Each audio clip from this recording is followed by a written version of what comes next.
Hello, welcome to the Che Katara channel, and hello especially to the 3 subscribers. Love you very much.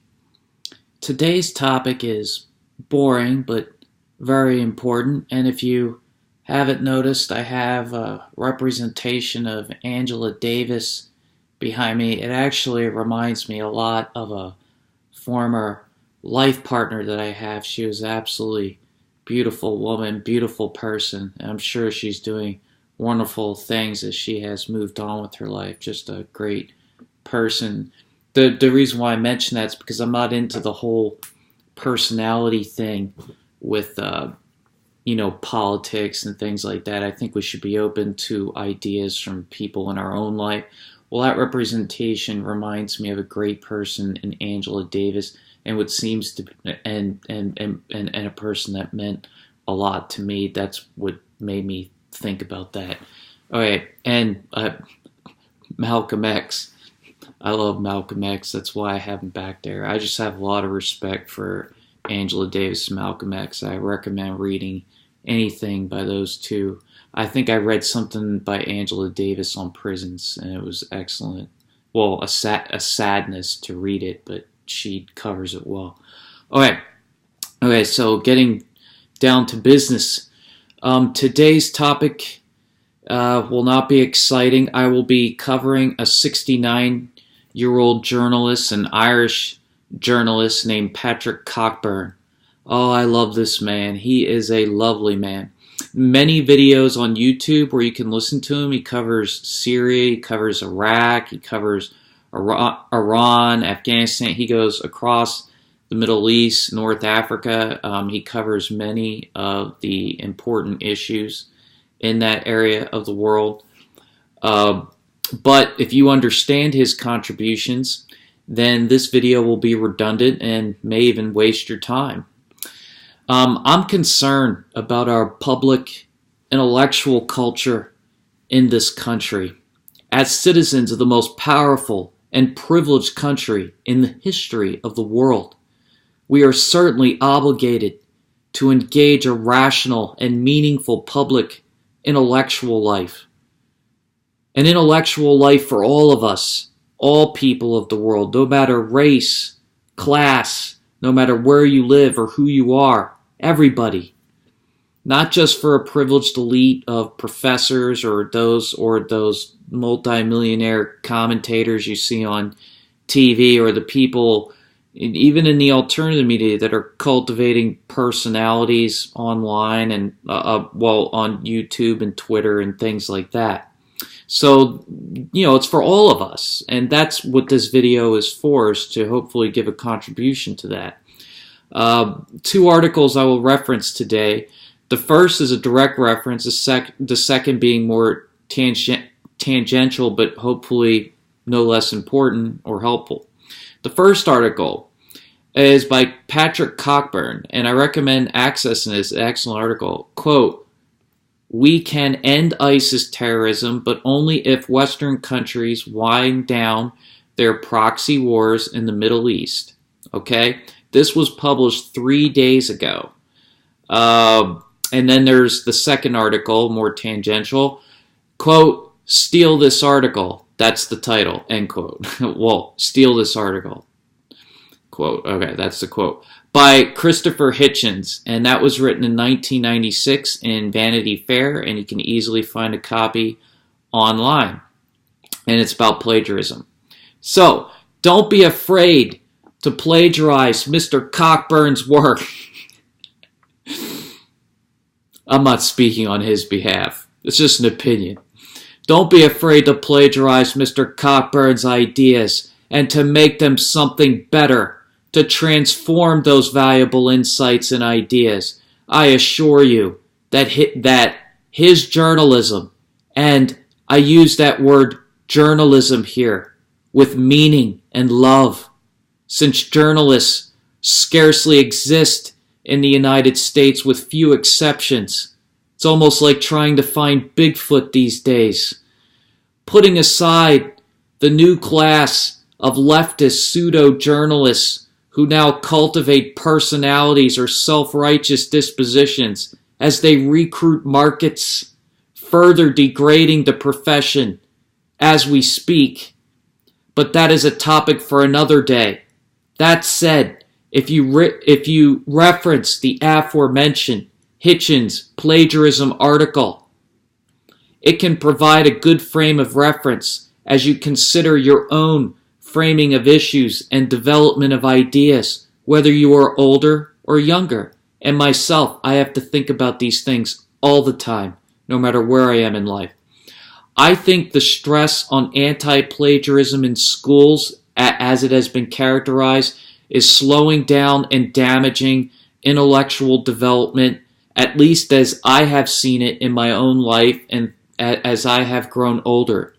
As teachers and professors are asking students to write original ideas, so-called, before developing a robust sense of self, before developing a robust sense of morality, before developing a robust sense of ideas, a robust sense of history, a robust sense of collective and individual identity, sans a consumerist, status-oriented way of being, of self-righteous dispositions, and providing, paradoxically, a cozy, atomized people as individual atoms bouncing around, anxiety-riven as they exist, lonely too many times.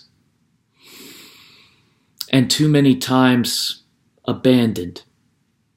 That said, I recommend the second half of Hitchens' article, as the first half, just my own personal opinion goes on too much. So go to that second part of the article as it's winding down because the piece is too wordy, and I would say he is flaunting a bit for a certain readership and wasting words, but you can get the general ideas nonetheless. And if you don't understand a couple of things he says, don't worry. He may not have understood them either. I am going to review Mr. Cockburn's article now. The aforementioned article before, the first article.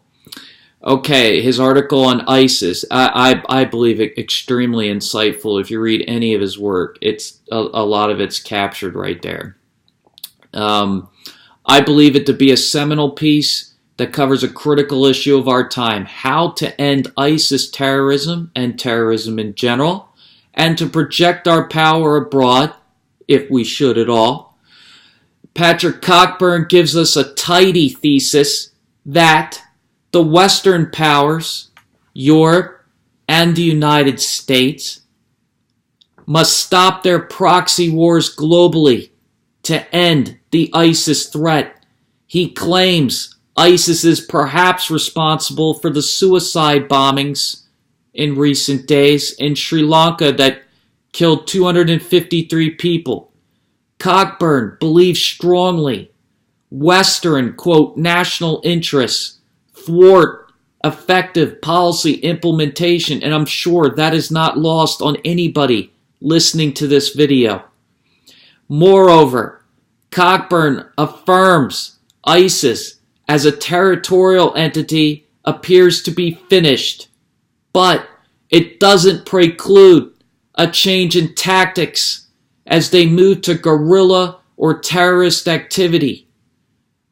Patrick Cockburn warns of this latent potential that is ever present and the realized potential of terrorist attacks in recent months in Syria and Iraq, which are little reported because they take place in the deserts of Iraq and Syria, which might not mean a lot to you, it might not mean a lot to your neighbor, but it means a lot to the people that live in those places.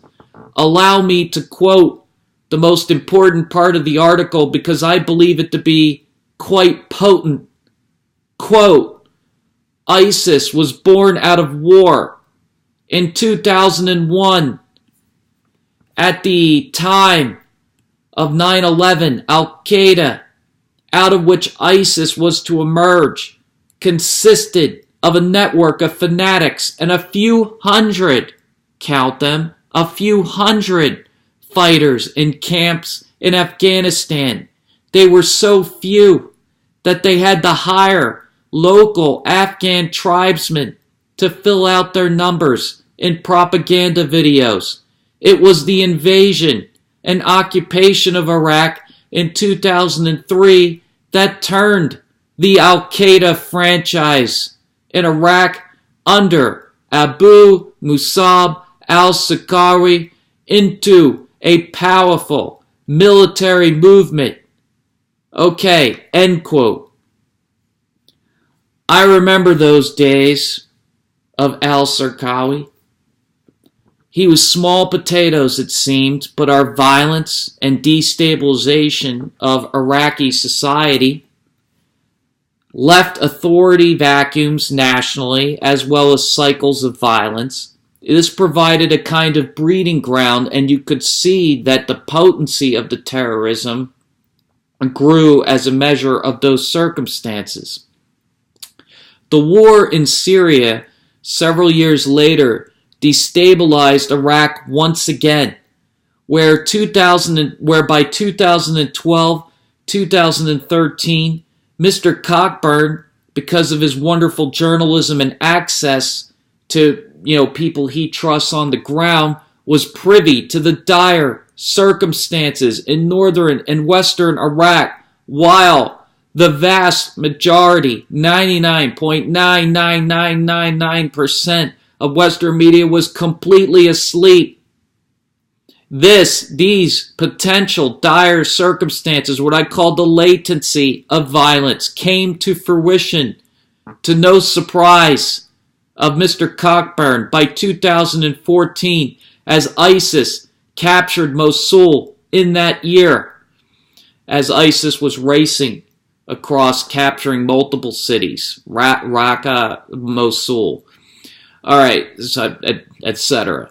Cockburn argues that in Syria, where Americans picked forces hostile to Bashar al-Assad regime to stir the pot against the Russians, he believes these damaging nationalistic projections have wrecked societies throughout northern Africa and the Middle East, where to date, no less than 7 wars, yes, 7 wars, Afghanistan, Iraq, Syria, Yemen, Libya, Somalia, and northeast Nigeria.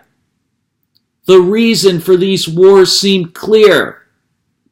ISIS and its terrorist kin opportunistically grow where authority is weak and foreign powers have plugged, as quoting Mr. Cockburn, plugged into local civil wars and want to see their people achieve their objectives.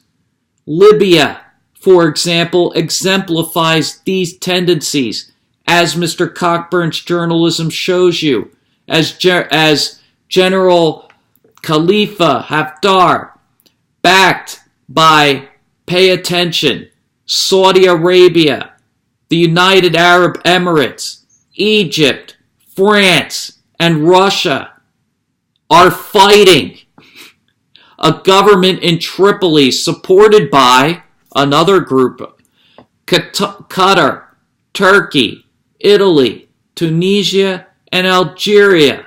So we see these nationalistic breakdowns and how damaging they are. Such divisions and rivalries are repeated in conflict after conflict, and means that ISIS will always be able to lodge itself in the chaos. So there, people, I give you a taste, an introduction to Patrick Cockburn, this lovely Irish man with a beautiful Irish voice. He has many videos on YouTube. If you want to cultivate a kind of intellectual sense of what's going on in the Middle East, to develop a conversation, maybe within your own self or amongst people that you know, I I recommend looking them up. Mwah! Good luck. Good luck to all of you. Love you very much, and take care.